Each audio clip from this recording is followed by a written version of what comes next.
Pai do Senhor, meus amados irmãos, vamos estar pregando o Evangelho do Senhor Jesus aqui na feira. Eu vou pregar com a caixinha de amplificadora, aquela caixinha pequena, né? A gente tem que usar as estratégias que a gente tem, né? Bom, a caixa minha grande, ela tá com a bateria viciada, né? Então eu não tô conseguindo utilizar ela em alguns lugares. Eu só consigo utilizar ela quando dá pra ligar ela na bateria, né? Na bateria do carro. Quando eu ligo ela no carro eu consigo usar, né? Mas enfim, hoje vamos pregar aqui, né? Nessa feira, no meio aqui do povo. Uma feira próxima da minha casa. E vamos voltar às raízes, né? Eu sempre preguei assim, né? Quando eu comecei. Eu sei que as filmagens aí não ficam boas, porque fica no bolso da camisa, né? Então fica balançando. Mas vamos pregar assim mesmo, vamos anunciar as boas novas, vamos espalhar a semente, tá bom?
Graças a Deus, glorificado seja Deus, graças a Deus.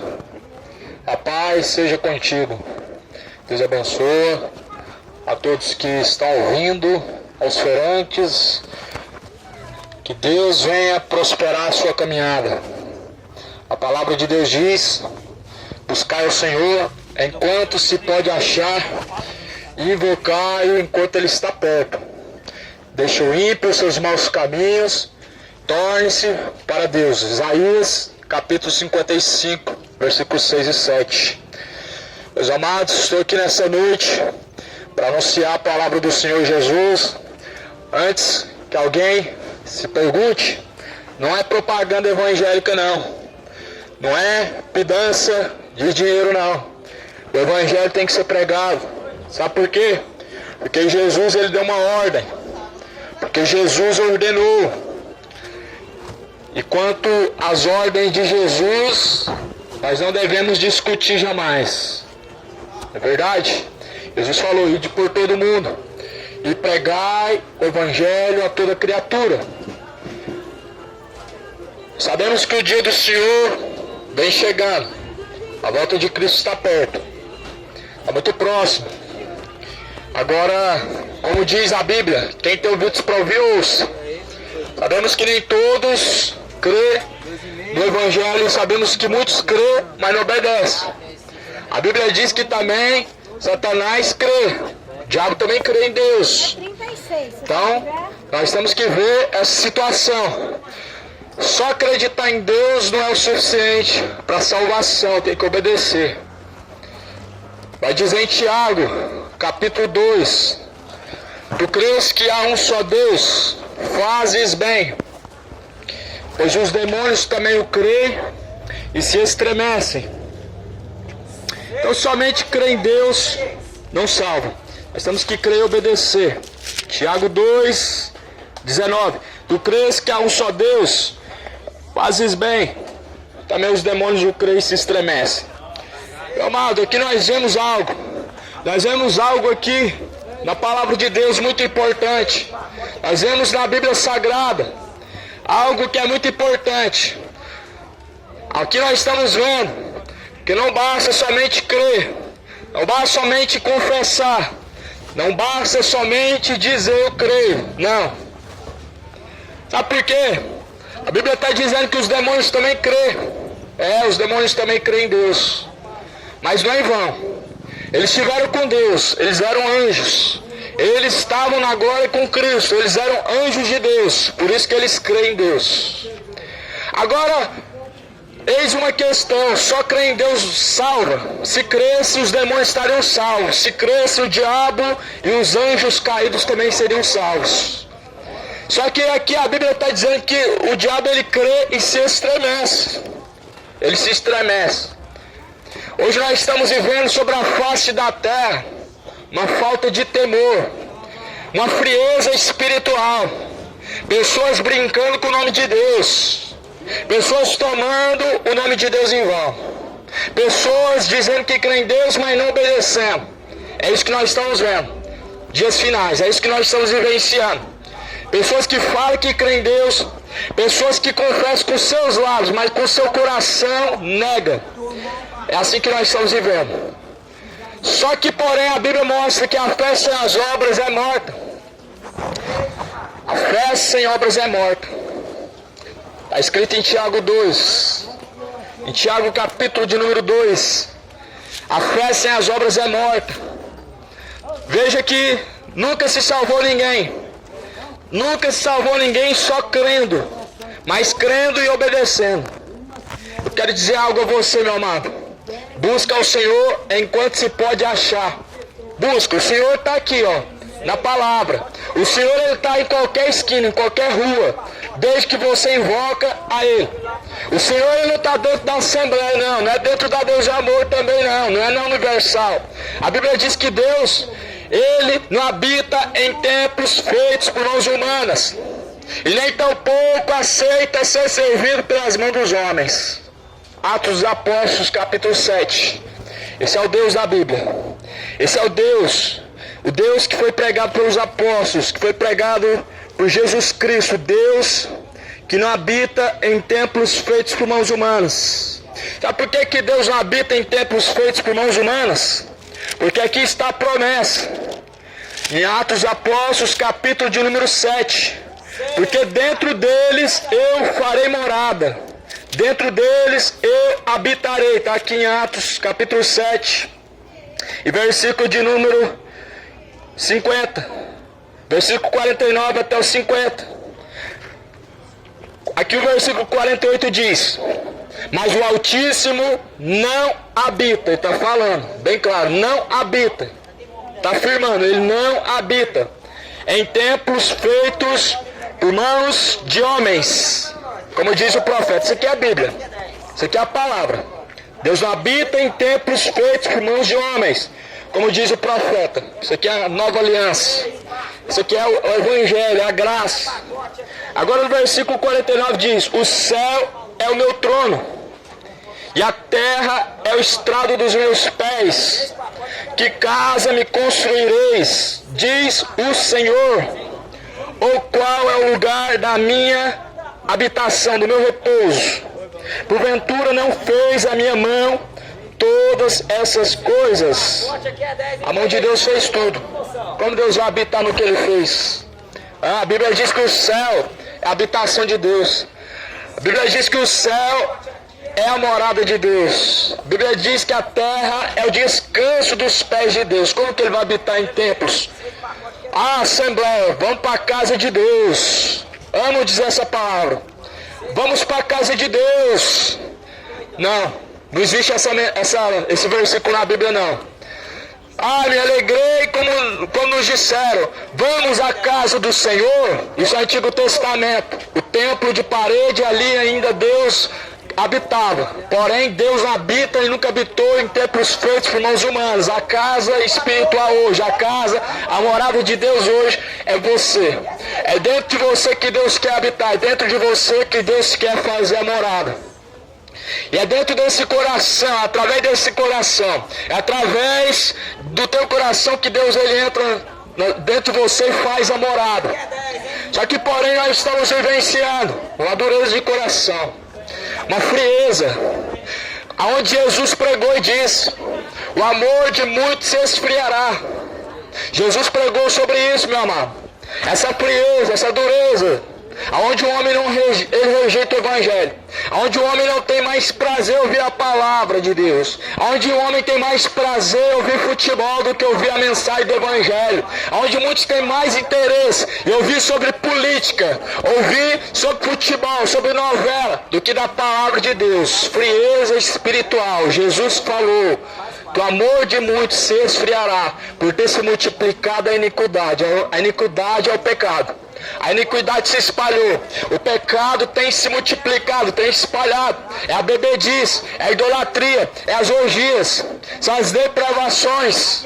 A iniquidade tem se multiplicado e lastrado sobre a face da terra. Tem se multiplicado a cada dia mais e mais a depravação. Hoje em dia, meu amado, com muita frequência você vai ver dois homens caminhando junto como se fosse um casal, duas mulheres caminhando junto como se fosse um casal, mas não é diante de Deus. Diante de Deus não é. Diante de Deus é abominação, diante de Deus é uma depravação, mas diante da sociedade é amor. Diante da Constituição, a lei é casado, mas diante de Deus é abominação do mesmo jeito. Diante da sociedade é um casal, diante dos homens pervertidos é amor, mas diante de Deus é abominação. Diante da Constituição dos direitos humanos são casados, mas não é. Diante de Deus estão cometendo abominação, diante de Deus estão cometendo depravação. Honraram e serviram mais a criatura do que o Criador. Isso é a palavra se cumprindo. Aonde Paulo ele escreve e diz, ele diz que o Deus deste século é Satanás, Deus desse século, não é Jesus. A Bíblia fala, o Deus deste século se referindo ao diabo, Deus deste mundo presente, esse século vivente. A Bíblia diz que o Deus deste século, ele cegou o entendimento dos incrédulos, para que não resplandeça a luz do Evangelho. É para que essa palavra aqui não faça sentido para você, que o diabo ele conseguiu cegar. É para que essa palavra, a palavra da verdade, ela não venha frutificar dentro do seu coração, que Satanás endureceu o coração. O diabo cegou o entendimento para que não compreenda. O diabo cegou a mente para que não receba o evangelho de bom grado, para que não ouça a mensagem verdadeira. Sabe por quê? Para que não resplandeça a luz do evangelho, para que não resplandeça a luz deste evangelho. Sabe o que tem cegado o entendimento? Sabe qual que são as ferramentas, as artimanhas de Satanás para cegar o entendimento do ser humano? Primeiro ponto, aquilo que agrada o coração do homem, aquilo que te seduz, aquilo que é agradável e prazeroso para você. Futebol, novela, política, etc. São os entretenimentos. Nós vemos hoje as pessoas trocar a Bíblia por um jornal. Nós vemos hoje as pessoas trocar a Bíblia por livros. Como também nós vemos pessoas trocar o Evangelho de Cristo pela vida na farra. Para trocam Jesus pela vida de farra, pela vida de perdição. Ei, meu irmão, tudo tem um tempo, e tudo também tem um preço. Tudo tem tempo determinado debaixo desse céu, sobre essa terra. O tempo do homem pecar, ele vai chegar um momento que vai bastar, Deus vai dar um basta. Vai chegar um momento que todos vão ter que prestar conta diante de Deus.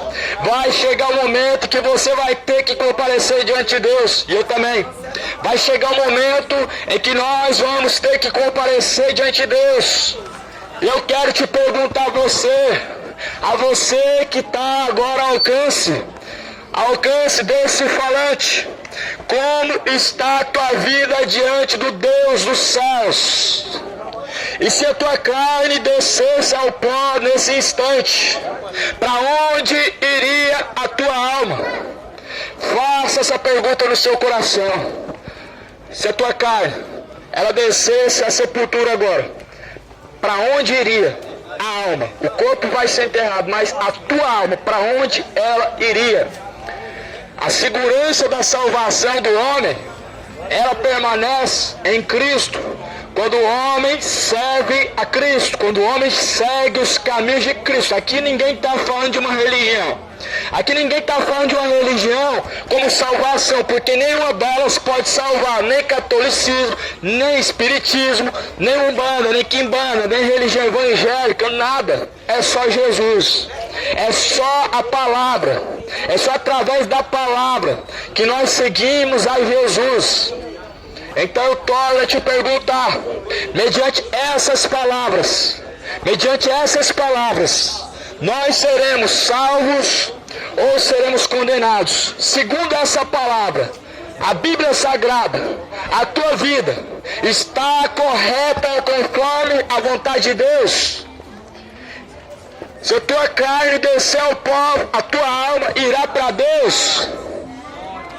Eis a pergunta.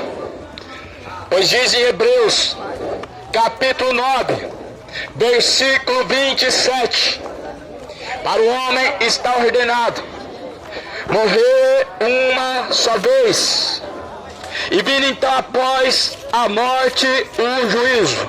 Hebreus 9, 27. A Bíblia fala sobre vida após a morte, está falando agora, sempre falou. A Bíblia fala qual é o destino da alma após a morte, diz, está escrito. Qual que é o destino? Aqui está escrito: para o homem, e como aos homens está ordenado morrerem uma vez, vindo, pois, depois disso o juízo. Assim também Cristo, oferecendo-se uma vez para tirar os pecados de muitos, aparecerá a segunda vez, sem pecado, aos que o esperam para a salvação. Então aqui está falando, após a morte segue o juízo. E que juízo que é esse? Céu ou inferno? É o que o homem vai enfrentar após a morte, céu ou inferno.